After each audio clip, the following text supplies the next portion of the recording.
Hey, Prime members! Have you heard? You can listen to your favorite podcasts ad-free? Good news! With Amazon Music, you have access to the largest catalog of ad-free top podcasts included with your Prime membership. To start listening, download the Amazon Music app for free or go to amazon.com/ad-free-podcast. That's amazon.com/ad-free-podcast to catch up on the latest episodes without the ads.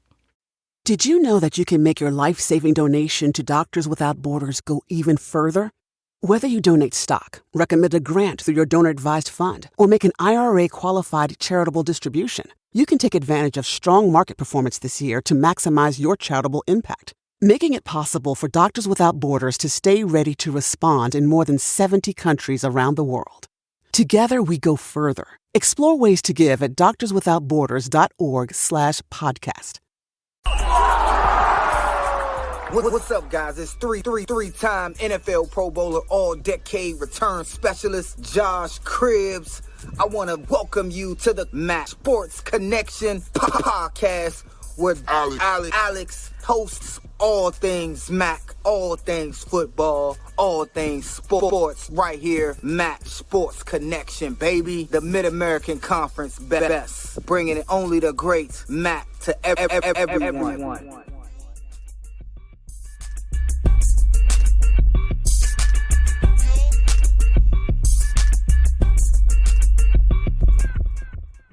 Welcome back, everyone, to the MSC Sports Connection podcast. I'm your host, Alex. Thank you so much for joining me this week.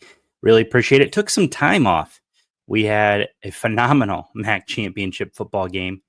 The Ohio Bobcats won 38-3. It's a great contest up there in Detroit. The Bobcats win their first title since 1968. As you guys can see today, clearly I'm wearing my Bobcat shirt. They have a bowl game this week. Speaking of champions and bowl games, they'll be playing in the Cure Bowl against Jacksonville State, the champions of Conference USA, who really, this is shaping up to be a great game. Both these schools lost their head coaches. Ohio, the only school in the country as of this recording with 0 guys in the transfer portal, which used to be that going in the transfer portal was such a rare thing. Now it seems like everybody and their sister are in the transfer portal. So for an entire squad, for everybody in that program to stay out of the portal, that's pretty special. And that shows you just how important that culture down at Ohio is. And these guys recognize that. Guys like Parker Navarro, Parker Titsworth. There are a lot of Parkers on this team who understand what it takes to build a championship caliber team. And they've done it together. You know, the portal gives and it takes. And I'm sure that we will probably see some departures and probably some guys transferring in at some point.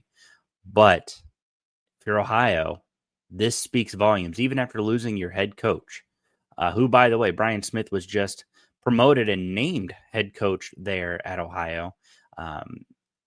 He was part of Tim Albin's staff the last several years and stayed, and he was promoted, and the team is thrilled with this promotion. So big shout out to Brian Smith. Big shout out to the Ohio Bobcats. They will play in the Cure Bowl on Friday. I think I'll be releasing this episode on Friday, so you guys will be hearing this the day of the Cure Bowl, and I'm really, really excited for this one. When I look at the breakdown, and I've got all the numbers right here, when I look at the breakdown, I mean, the Bobcats, they have one of the best rushing defenses in the country. Something, if I'm being really honest, I wasn't expecting to be talking about when we talked about the Ohio Bobcats this year. Did you guys know that they sit 5th in the entire country in rushing defense? Like, feels pretty insane. This is just a phenomenal program. They've done a great job all season long. And yeah, I'm really looking forward to what this matchup is going to be. Yeah, they sit 5th behind, check this out, behind Indiana, Ole Miss, Michigan, SMU, and that's Ohio sitting right there, which is pretty special. 95.8 rushing yards a contest they are giving up. Now, conversely, Jacksonville State on offense, they're averaging a blistering 267 rushing yards a contest, which is good for second in the entire country. So that's going to be strength against strength. I'm really, really looking forward to this one. Of course, we've got a lot of talented players on both sides of the ball for the Bobcats. And I got to tell you, it's one of those games where you look at this and you have a little bit of hope for the Bobcats. You know, the MAC in recent years has not done the best in bowl games, but you got Parker Navarro. He's got almost 2,200 passing yards. Anthony Tyus, he's got over 1,100 rushing yards as a running back, which is awesome. He's got 9 touchdowns on the year as well. And then Coleman Owen, you've got to be watching out for Coleman Owen. He's got 67 catches for 8 touchdowns. Blake Leak, the linebacker, has done a phenomenal job all year. He has 84 tackles. And then Tank Peterson, he has 4 picks on the year.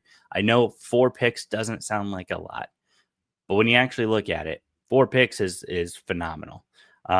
Ricky Hunt Jr., he had his breakout bowl game last year. He had 5 touchdowns in the bowl game a year ago for the Bobcats. He's been a nice complimentary piece. But also, you can't discount what Parker Navarro. Parker Navarro has over 3,000 total offensive yards. He has 943 rushing yards and 15 touchdowns. So he has almost 30 combined touchdowns. He has over 3,000 yards combined. This is going to be a really good offense. If they can keep things humming the way that I think they can, this could very well end up a Bobcats victory, and that would end this incredibly special season that Ohio has strung together with a Cure Bowl victory over the Jacksonville State Gamecocks, who you talk about, history repeating itself. Rich Rodriguez has left Jacksonville State to take the head coaching job at his alma mater, West Virginia. Sound familiar? That's right. He was the head coach at West Virginia from 2001 to 2007. 2007, before heading up to Ann Arbor, Michigan, where he had a 3-year tenure, went out to Arizona. He's bounced around a little bit, landed in a good spot here at Jacksonville State, and he's now heading back to West Virginia. I wish Coach Rodriguez, of course, the best, but again, history repeating itself. One of his first opponents at West Virginia back in 2001, the Ohio Bobcats, came into Morgantown. Ohio lost, I believe it was 20-6 was the final score. That being said, the Ohio Bobcats will welcome West Virginia to Peden Stadium next fall as Rich Rodriguez takes his head coaching gig and will be in his first year at West Virginia once again. So it's crazy how life kind of cycles and works its way around. We'll get into more bowl games and stuff. Probably on Monday's episode, I'm going to do another Christmas break preview episode. So we won't focus on that one too much, or we won't focus on the rest of them too much, but wanted to give you guys here is what we have on the season. Moving forward, of course, there's a lot going on in the reshaping of college football, college athletics. Northern Illinois, reportedly, per the university, has an offer to join the Mountain West Conference in 2026. I have mixed feelings on this, and not because anybody's right, wrong, whatever. If Northern Illinois chooses to go and they feel it's what's best for them, I fully support it. I support programs and players and teams who feel that they're doing the best thing for their organizations, for themselves, whatever. No hard feelings on that front. My concern is that this feels like it's shaping up slowly to be like a Big West sort of deal. Some of you older fans listening and watching, you may remember Northern Illinois left the MAC back in the 80s, with a lot of similar frustration I'm seeing pop up with fans today. And I want to kind of address this a little bit. There's discussion. I've seen fans talk about, well, the MAC is focused on expanding eastward. Okay, that's very fair. And I trust me, I hear you. You feel like you're on an island. You're an outlier. That's how UMass feels right now. That's how UMass is going to feel. UMass is excited to have a home, but that's how UMass feels. I want to point something out though too. There's potential for access to the Boston media market. Now I know that Amherst is not in Boston. I reckon about an hour and 10-minute drive, something like that. When I was looking at Google Maps the other day, I recognized that. However, that is access to Boston recruiting. That is access to potential Boston viewership for alumni who are in the area. That is a lot of other things that come with the Northeast. You've got now people watching in Connecticut. You've got people watching potentially in Boston. That's a big market up there. There are a lot of people in the Northeast part of the country. When you were looking at, or when Temple was in the MAC, Temple was in the Philadelphia market. That was access to the Philadelphia market. Buffalo's not a slouch market. People want to say they want to focus on expanding eastward, and I don't disagree. But I think it's important to look at the markets. You had Middle Tennessee and Western Kentucky as potential options. Those are nice southern markets, so that breaks you into a new market area, and they're quality programs. I want to look at going west, though. Next closest market to the DeKalb market, the Chicago adjacent market, because it's about an hour drive from DeKalb to Chicago, if we're being really honest with ourselves. So you're not directly in the heart of the Chicago market. The next closest is the Milwaukee market. Green Bay, Wisconsin. That school up there does not sponsor football. And you're not getting Wisconsin to join the Mid-American Conference. You'd go over to Minnesota. Okay, you've got Minnesota up there. There's a couple other schools up there, but again, they're not Division I ready. They're not Division I or FCS ready. Then you go to UNI out in Iowa. Okay, a little bit of a hike. Talk about feeling on an island. They're going to feel really on an island. Then you travel down to, let's say, St. Louis. St. Louis, a big market. Not really sure who's down there, if I'm being honest. I mean, you could go, probably southern Missouri, southeast Missouri. I mean, that's a potential market, but again, I don't know how valuable that market could be compared to a Boston market or a Philadelphia market. So I think you got to look at that. Also, the other complaint that's popped up has been the MAC media deal. What people don't realize, yes, this media deal may not be the greatest. It's about $800,000 to $1 million a school a year. I recognize that is not a lot of money. What people don't realize, though, is that was a big proponent of midweek action. So lots of eyes on these schools in the middle of the week. And this is a 14-year-old contract. So when that deal was signed, it was a good deal. We talk about how things have changed and the landscape of college athletics has changed in the last 14 years. But hell, we talk about how it's changed in the last 5 years. That is an old deal that is set to expire, I believe, after 2026. So we're going to get a new media deal for the Mid-American Conference. And because of the success of Maction, argue how you want with it being for in attendance, for nationalized, whatever. With the success of it, we're going to see a new media deal. So I'm not that worried about what the next media deal is going to be. I'm willing to wager, if I just had to guess based off of numbers and based off of what I've seen with other media deals for Group of 5 conferences recently, I'd have to venture $1.5 to $2 million a school a year, which is almost double what they're currently making. May in fact be double what they're currently making. So I think the financial side needs to be looked at. Now, there is an argument on the midweek action games. I want to get into that. and kind of discuss that because I think it's important. But I do want to ask you guys about the Varsity Network app by Learfield. Just so you guys know, this app is free to download in the Apple App Store or the Google Play Store. Listen live to all your favorite Division I college teams. Check out all the calls from all the voices from your favorite conferences, the Mid-American Conference, Big Ten, and more. So there's plenty of calls from plenty of great broadcasters. You can sign in, create an account, save your favorite schools, sports, and much more. You want to listen to Akron Zips football?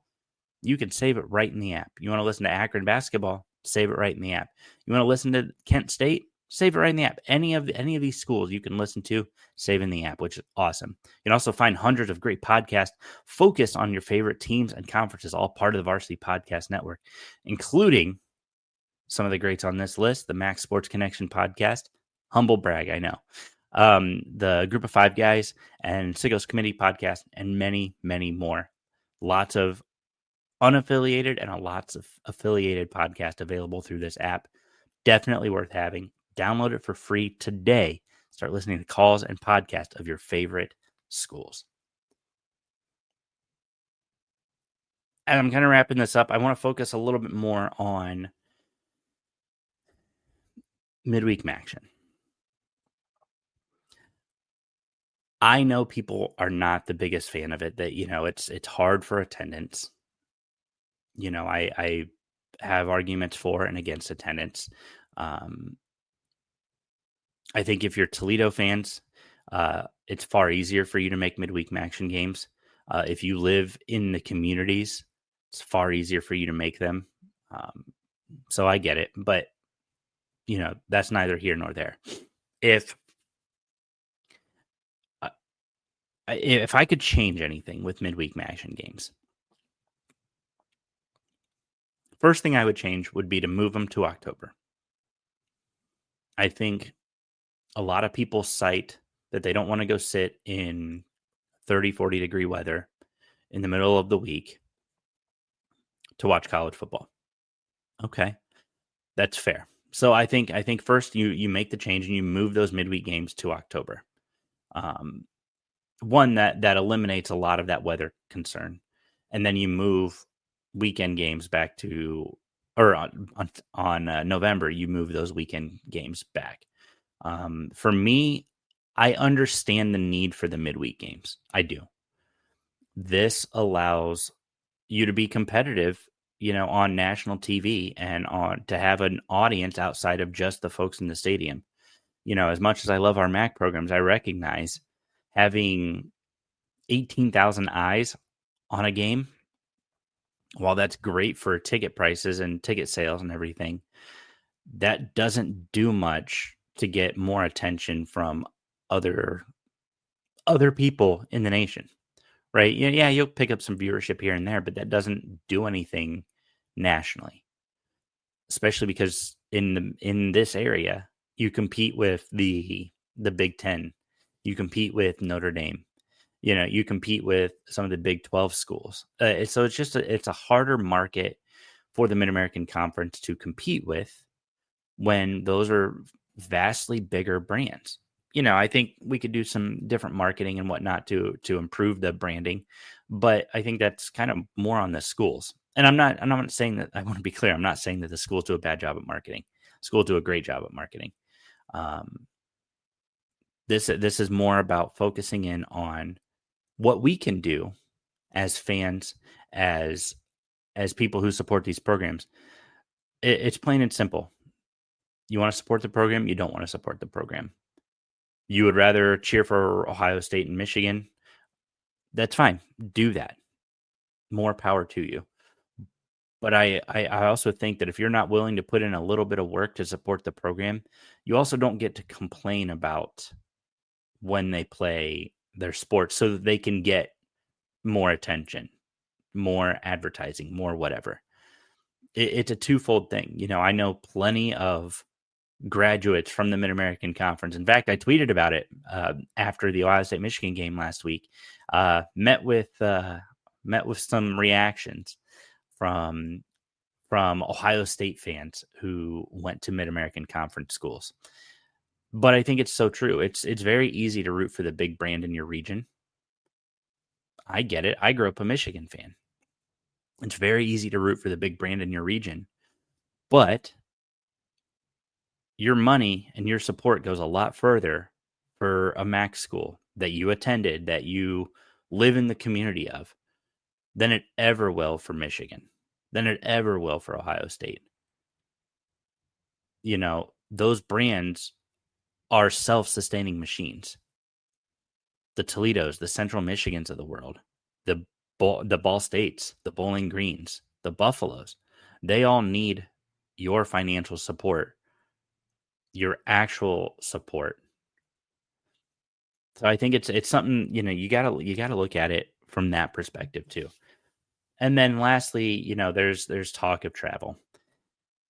I feel like any discussion on travel is disingenuous when you talk about how long it is from Northern Illinois to UMass, when now the argument is going to be, well, we're going to better locations to justify the travel.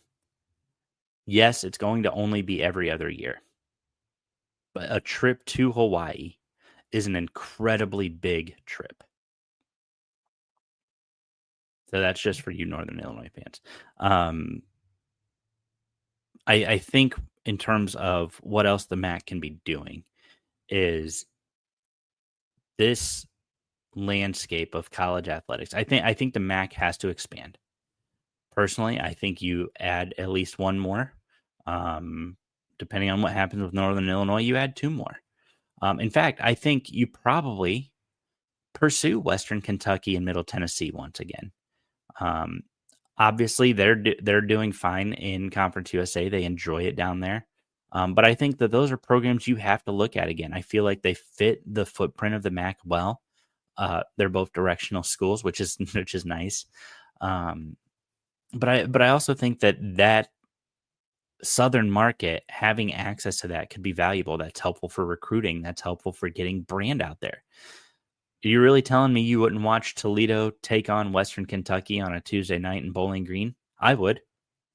We just watched them take them on a Saturday down there in Bowling Green, and that was awesome. So I would definitely enjoy that. You're telling me you wouldn't want to see a new rivalry with Bowling Green, Ohio versus Bowling Green, Kentucky? Call it the Battle of the Bee Gees. You have the Bee Gees show up and they do a whole thing. Like, come on, that'd be fun. And I feel like then that would give, you know, the southern parts of the conference a little bit more opportunity to travel. It'd be a lot of fun. I think that there's potential here, and I really want the MAC to explore it. I think that adding that southern market could be an incredibly valuable resource. And when you renegotiate this new deal, maybe make it as if you're going to pursue somebody, you know, say, hey, look, we're going to really add and grow. I think that's how you got to do it. Last thing that I think the MAC needs to do is, I love the Ford Field thing. On-campus championships would be a lot of fun again. Doing the MAC championship this year, it would have been in Oxford. Would have been awesome. Would have been awesome to see Oxford packed out for a championship game. Attendance was great at the MAC championship game this year. In fact, when I pulled up the numbers earlier, and I've of course have since clicked out of it, but I pulled up the numbers earlier for the attendance at the championship game. They had almost 20,000 people there. Imagine if that was at Peden or if that was in Oxford. You know, that's a long drive for both of those schools. So I just want to, you know, that's fine. You know, it's a great venue. It's great to have all those fans there and support and cheer on their teams. But if that game was in Oxford or if that game was at Peden, doing that in those stadiums, giving the home team the clear advantage as the home team, I don't know, something tells me stuff like that would be really cool. I don't know. That's really going to be it for me, guys. I'm going to do a longer episode on Monday. Just wanted to get something out so you guys had something for your ears. Make sure you guys are tuning into the Cure Bowl this weekend. Again, we've got 7 MAC teams in bowl games this year, which is Honestly, I kind of dig that. That's I mean that's good for the MAC. We saw Western Michigan, of course, losing their bowl game to South Alabama, which that was the Salute to Veterans Bowl. That sucks. But that was a good game. Lance Taylor's done a great job with Western Michigan. It was a 30-23 contest, and yeah, I got to tell you, I'm very, very excited for how the rest of bowl season is going to play out for the Mid American Conference. You've got on that Monday time slot, and that's when we'll get to that one a little bit more. Northern Illinois at Fresno State should be a good one, and then we've got a couple post Christmas bowl games. We got 4 of them. Pittsburgh and Toledo in the game above Sports Bowl. Arkansas State versus Bowling Green in the 68 Ventures Bowl. Miami versus Colorado State in the Snoop Dogg Gin and Juice Arizona Bowl. Say that 3 times fast. And then Buffalo at Liberty in the Bahamas Bowl, presented by Atlantis Resorts. The Bahamas Bowl, of course, has been a staple to kick off bowl season. Not so much this year with the shifting of the college football playoffs. It's now one of the last bowl games. This actually takes place on Saturday, January 4th. So really looking forward to all of these. We'll dive into all of these a little bit more later. Thank you guys so much for tuning in. I really appreciate the love and support that you guys continue to show the show. Thank you for following. Thank you for being part of this family. It means the world to me. I got some exciting stuff in the works. I'll be revealing that a little bit later.